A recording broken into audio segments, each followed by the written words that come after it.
In the spring of 2008, the spectacular Spider-Man swung onto screens with a youthful energy and storytelling integrity that struck a rare balance between fast-paced superhero action and grounded teenage drama. The series reintroduced 16-year-old Peter Parker, not as an adult superhero, but as a high schooler still learning the ropes of life and responsibility. Across 2 sensational seasons, it delivered sharp writing, innovative animation, and stunning character development.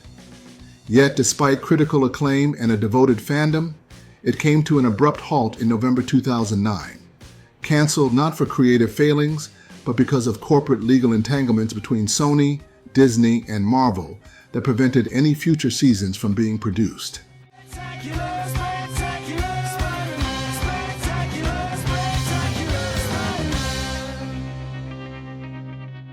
Production and development. Originally envisioned by Sony Pictures as a 4-disc direct-to-DVD series, Spectacular was designed to follow a younger Peter Parker, with each disc exploring a distinct theme. Sony enlisted veteran creators Victor Cook, Hellboy, Gargoyles, and Greg Weisman to give the series narrative weight, particularly by centering it on teenage Peter at Midtown High. Their vision evolved into a 26-episode debut on Kids WB, the CW, premiering on March 8, 2008, and later continuing on Disney XD, concluding November 18, 2009. Cook and Weisman organized the show thematically around an education of Peter Parker concept. Season 1 featured arcs like Biology 101, Chemistry 101, and Psychology 101. Season 2 continued with Engineering 101, Human Development 101, Criminology 101, and Drama 101. This gave the series structure akin to a semester-by-semester coming-of-age story, weaving academic lessons with Peter's personal and heroic journeys. Every incidental character has to be designed. Backgrounds have to be specific. We don't just do generic buildings or generic bad guy hideout or a generic car. Art style and animation. From the outset, Spectacular took a bold visual direction, a move that initially divided audiences. Lead character designers Sean Galloway and Victor Cook opted for clean, simplified designs with strong silhouettes and minimal detail, enabling fluid movement and dynamic action.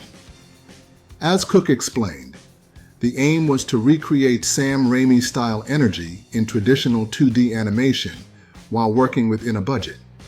The simpler designs allowed animators to focus on squash and stretch motion, expressive poses, and fast-paced sequences. This creative choice produced some unexpected pushback. Some early viewers felt the art style looked too kiddie compared to more detailed predecessors. But over time, the show won over critics and fans alike with its animation fluidity, clarity in action scenes, and bold use of color to enhance tone.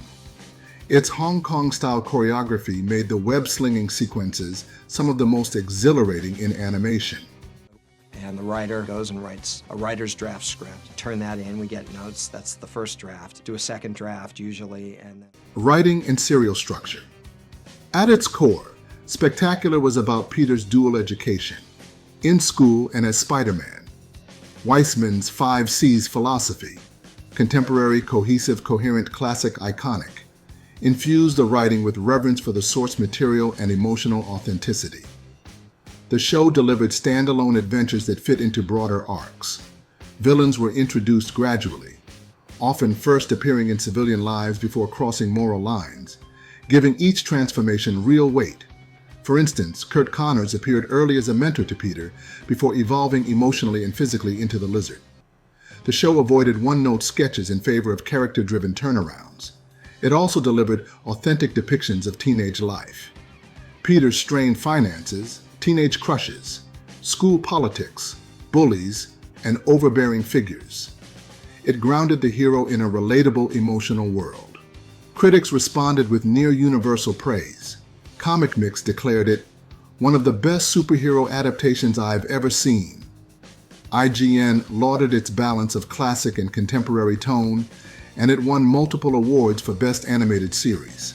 The storytelling was so strong that fans petitioned #SaveSpectacularSpider-Man and amassed over 23,000 signatures to save it.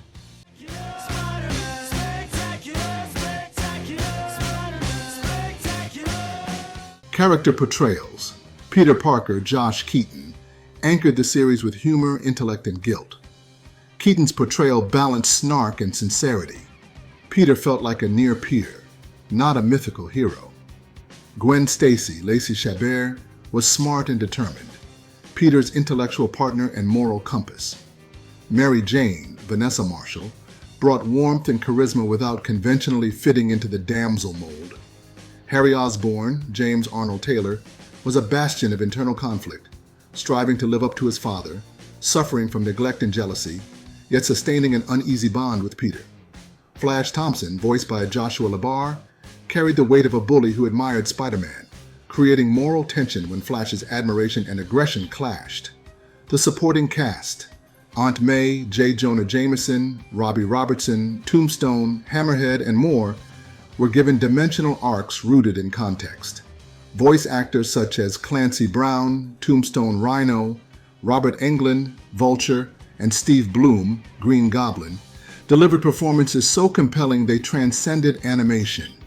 Otto Octavius was weak. Call me Dr. Octopus! Villains and standout arcs. A major strength of the show was its gradual, credible villain development. Classic foes internalized slowly, revealed over arcs.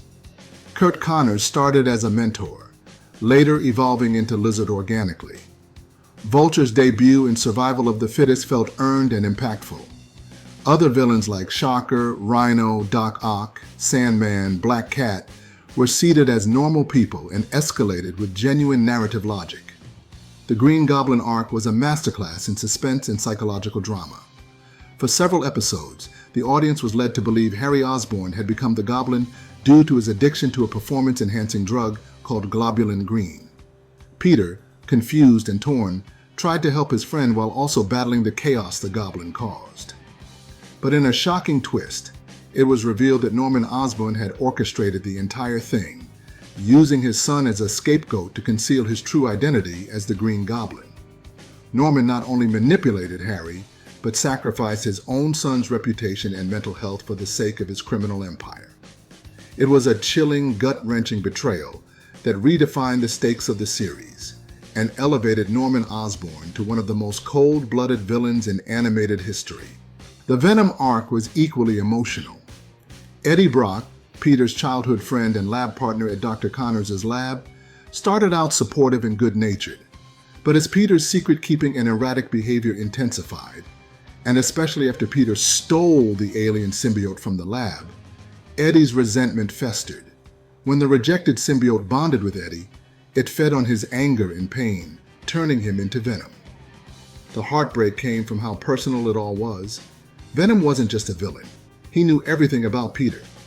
Their final confrontation wasn't just physical, but emotional, the culmination of a fractured brotherhood. Venom stood as a symbol of the consequences of Peter's actions, however unintentional. These arcs were examples of the show's writing at its absolute best. Emotionally complex, morally gray, and narratively rich. The refreshing high school setting. For the first time in animation, Spider-Man was unapologetically a teenager, struggling with homework, crushes, debt, bullies, and self-worth. The high school environment wasn't window dressing. It was fully integrated into every story beat. The combination of teen drama and superhero narrative felt revolutionary. Peter's high school circle, Gwen, Liz, Harry, Flash, was integral to the show's emotional foundation. Episodes rarely felt like superhero distractions. They were extensions of Peter's life. This blend is what made Spectacular so emotionally resonant. I know who you are. You're the know-nothing who wasted 41 seconds of my time the other day. Well, I haven't got another 41 to spare. But brilliant comeback, kid. Cancellation, legal entanglements, and lost seasons. Despite strong ratings, award wins, DVD sales, and a passionate fandom, Spectacular did not receive a third season. The cancellation was not creative. It was legal and corporate. On September 1st, 2009, Sony returned TV animation rights to Spider-Man to Marvel. Then in December 2009, Disney finalized its acquisition of Marvel. That meant Disney now held the rights to Spider-Man animation, but Sony still owned the production assets of Spectacular Spider-Man. This left no company able to legally produce future seasons. Greg Weisman and Victor Cook had major plans for Season 3 and beyond. They wanted to introduce Scorpion, Carnage, Hobgoblin, and Morbius. They envisioned exploring college years, more emotional fallouts, a musical episode, and even Spidey's marriage to Mary Jane. All of it was lost to red tape. Is there something you wanted to tell me? It was nothing. Another banner episode in the life of Peter Parker. Legacy and cultural impact. Despite its short run, Spectacular left a remarkable legacy. In 2023, Josh Keaton reprised his Peter Parker in Spider-Man Across the Spider-Verse, affirming the creative endurance of his iteration. Fans continue to petition for the show's return, and its influence is visible in modern Spider-Man adaptations like Freshman Year and Into the Spider-Verse. For many, Spectacular became the definitive animated Spider-Man, raising the bar for future portrayals of the character in both form and spirit. The Spectacular Spider-Man was a rare combination of visual innovation, narrative depth, and youthful authenticity. Its art style, once a point of skepticism, became its hallmark: fluid, energetic, and focused. Its writing struck the squeamish balance between teenage angst and superhero grandeur. The characters were fully alive, the villains thoughtfully developed rather than disposable, and the show stayed true to the core of Spider-Man, a boy growing into responsibility, in high school, in life as a hero. Yet at the peak of its promise, it was cut short, not by creative flaws nor declining ratings, but by a corporate web of competing rights. The second season finale offered but a glimpse of what might have been: a wider Spider-Verse, deeper character arcs, emotional milestones, and perhaps Peter's life beyond Midtown High. As fans have insisted time and again, this is how Spider-Man should feel. And for 2 unforgettable seasons, Spectacular delivered exactly that. Spectacular delivered a supermanically faithful love letter to Stan Lee and Steve Ditko's creation, and to the students of Midtown High who learned that with great power comes real life. The Spectacular Spider-Man wasn't just a cartoon. It was a bold and brilliant reimagining of everything that made Spider-Man special.